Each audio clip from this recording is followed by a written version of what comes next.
Everybody, Rich here from HFX Gaming Memories. Thank you for joining us for our latest episode. Secret, not so secrets, things I discovered years later. You know, one of the great memories I have about gaming is talking about how to get past certain things with friends. I remember us playing Legend of Zelda and getting stuck for months. I don't remember the specific part, but finally somebody figured out where that next level was or where that item was, and then the game just opened up for us. And that's really how things happened back in the day. That's how you discovered all the secrets.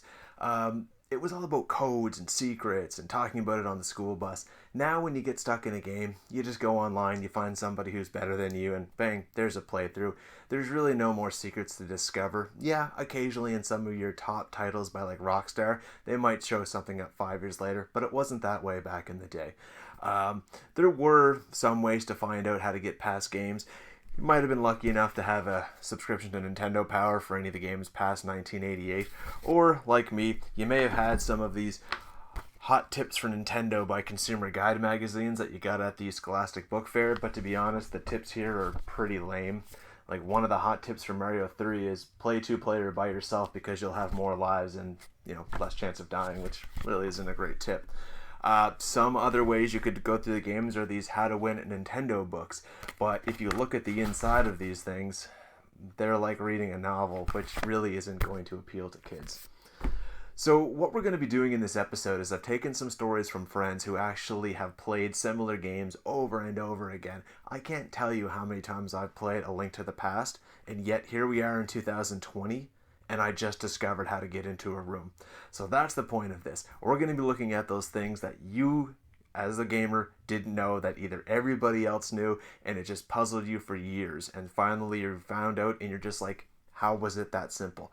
So stay tuned, and let's take a look at some of these games. Ninja Gaiden hands down is one of my favorite games. I never get tired of playing it, even though I can't beat it.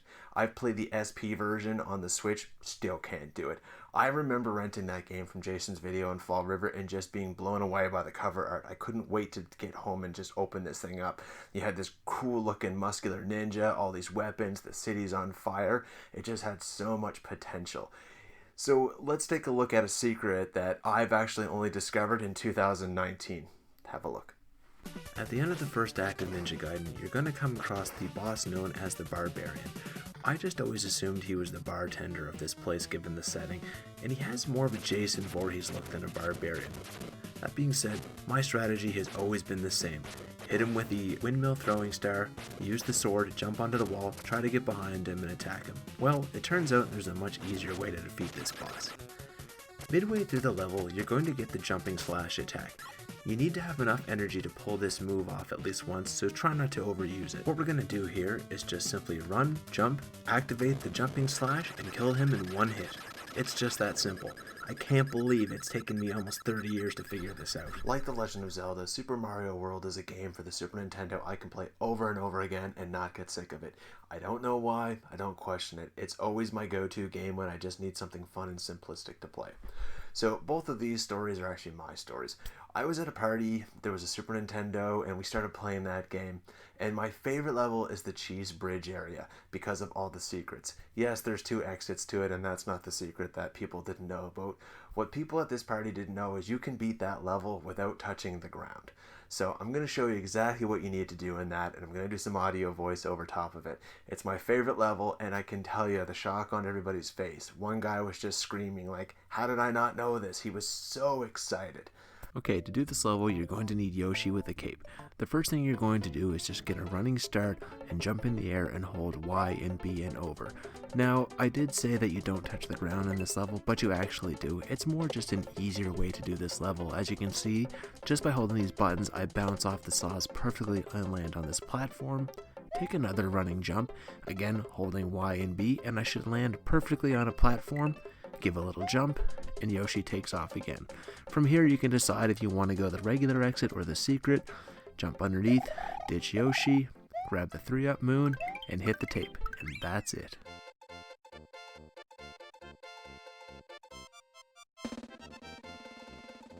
In Super Mario World there's the special zone, which the levels definitely are harder, but I struggled for years with the second level, Tubular. I couldn't understand why it was so difficult to beat this level. You just have to grab the balloon, turn into Balloon Mario, fly through, grab the second one, and keep going. But it seemed like there just wasn't enough time. If you even slowed down for a second, you were dead. It was probably 20 years later, we're at university, it's quiet, got a Super Nintendo or the Wii or something going, and I was complaining about how difficult this was, and that's when I noticed a coin box down in the lower corner. Well, it turns out there's actually 3 balloons in this level, and once you discover that, it's really an easy level to beat as long as you don't get hit by one of the flying footballs. I couldn't believe that it took me almost 20 years to think to actually look for a 3rd balloon to make the level easy. And that's my embarrassing story for Super Mario World. The Legend of Zelda for the Super Nintendo is probably one of my favorite games of all time. I can play it over and over again, never get sick of it. I can play it so many different ways. Sometimes I can get all the hearts, other times I kind of forget where they all are. So it's not understandable that people are going to miss secrets. We know about the secret Chris Holohan room. That's a big one that took years to discover. I've actually never gone and done it myself, but I got some write-ins about The Legend of Zelda. So I posted a picture on social media a while ago just playing the game, and my friend Mike writes to me to tell me he didn't know there was a 4th sword, which is kind of shocking because where you get the 4th sword is where you get the silver arrows to kill Ganon, and it just never dawned on him. So what am I talking about? Well, let's take a look. Goes without saying that before obtaining the 4th sword, you must obtain the 3rd sword after returning the blacksmith partner to the village. From here, you will return to the bomb shop located in the Dark World location of Link's house. After completing the Misery of Mire and Ice Palette, a large bomb will be available for purchase for 100 rupees.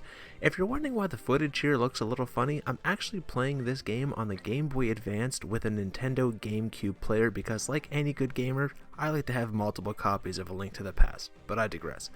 Now, carefully take the bomb to the cracked wall in the Pyramid of Power, set the bomb, and step back. Once inside, you can toss your arrows and sword to the Cursed Fairy, who will exchange them for the silver arrows and what I assume is a gold sword.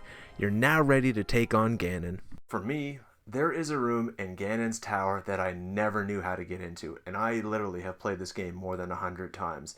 I thought maybe you just have to go in through a back entrance, and that's actually the exit, and you would hookshot back across. Nope, it never dawned on me actually how to get into this room, so let's take a look at my embarrassment. We are talking almost 30 years of playing this game, didn't know how to get into this room. The room I'm talking about is at the end of the hall where all of the cannons are shooting at you. You can see I use ether, there's no path, you can't throw a block across and hook shot to it. You actually just have to face these blocks, use the Pegasus boot, and bounce across the gap. I can't believe it was that simple. Once inside, you find 2 fairies and a few other items that will help you in your journey. Donkey Kong Country really is a juggernaut on the Super Nintendo. It just really pushed what the actual system can do and started to tip the 16-bit wars in the favor of Nintendo over Sega. It's a difficult game, but it's a fair game. It starts out pretty easy, the levels are fun, it's really colorful, but that difficulty really ramps up quick as you start to get into those snow levels. And what I'm talking about is the Snow Barrel Blast level. It's probably the hardest level in the entire game. There's a lot of enemies, and the snow just makes it really difficult to see. There's a lot of twisting barrels, and on the old CRT TVs, the picture quality wasn't perfect to begin with, so it really added another layer of challenge. Well, it turns out there's actually a shortcut in this level so that you can bypass all the difficult parts. I only discovered it by actually missing a barrel shot, and I thought I was going to die, and hit the barrel, which then sends you underneath the entire level towards the exit. Let's take a look. To do this trick, you're going to go to the Snow Barrel Blast level. As I said, I discovered this by accident just recently when I screwed up and missed one of the barrels. I tried to replicate this about 50 times for you all, and I had no luck doing it again, so I'm just going to show you how to do it the simplistic way. You're just going to continue to traverse to the right, avoiding the enemies, and making your way to a series of barrels that you actually have to control. We want to take our time and make sure we get into the 3rd barrel. From here, you're going to aim directly down and fire. This will send you into a series of auto barrels that will take you across the bottom of the level. You're also going to find the final letter G to spell Kong here as well. I'm sure a lot of people knew about this, and I really don't know how I missed it after all of those years, but it makes one of the hardest levels much easier. Mario 3 hands down probably is the best Nintendo game ever released for the original Nintendo Entertainment System, and I'm really excited that somebody wrote in to tell a story about this. Carl wrote us to talk about the whistles. Now, we knew about the warp whistles before the game came out due to a certain movie that I'm not going to name, kind of giving away that secret. Get out of here. The thing is, we didn't really know about the third warp whistle for a long time, and as kids, when we finally discovered that, it just blew our mind. There's a lot of other great secrets in here that I discovered while playing, and for the longest time, I didn't know how to do it. What I'm talking about is the White Mushroom House and the coin ship. I knew how to make the White Mushroom House appear in World 1-4 just by getting all the coins, but I never quite understood how I did it. The coin chip to me, I always just thought was random, but apparently you can get it on certain maps by unlocking certain requirements. And I'm actually going to have to read these directly off of my phone because it's something I'm never going to be able to remember. So, in order to get the coin chip, you have to be in world 1, 3, 5, or 6. There has to be a Wandering Hammer brother.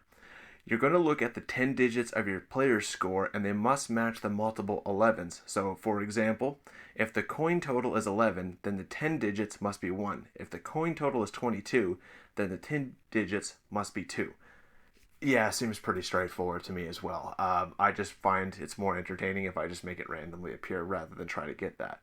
Now, in terms of the White Mushroom House, that will appear in certain maps by getting a certain amount of coins. Here's the list for you. Now, let's take a look at that third warp whistle. The first warp whistle is the easiest to find. It's in level 1-3, and you just hold down on this white piece of scenery and drop in behind, head to the right, and you'll end up in Toad's secret mushroom house that contains the warp whistle. The second one, you need to have Raccoon Mario in order to achieve. It's hidden within the fortress. Instead of going in the door, you fly up here, hold to the right, and when you get to the end and the screen no longer scrolls, just hold up to go into a secret door and grab the whistle. The third one is actually going to require the hammer, so you need to defeat one of the Boomerang brothers to obtain this item. From here, you're going to go to the top right-hand corner of the map, and you're going to open up the hammer and destroy this rock, opening up a secret portion of the map. Here, you're going to take on two of the Fire Brothers. After defeating them, you can obtain the third warp whistle. Using the warp whistle will take you to the place where you can choose what world you want to go to. Had you done this in the first level, you would have arrived at 2, 3, 4. The extra secret here is using the warp whistle in this scene takes you directly to world 8. Well, everybody, thanks again for joining us to tell some stories and look at some gaming footage. It's really fun to hear from the audience. So please keep sending me your stories so I can include them and build episodes based around them. You can get us on the comments. You can email me at hfxgamingmemories@gmail.com. We're also on Twitter at hfxgamingmemory. Until then, stay safe and keep gaming.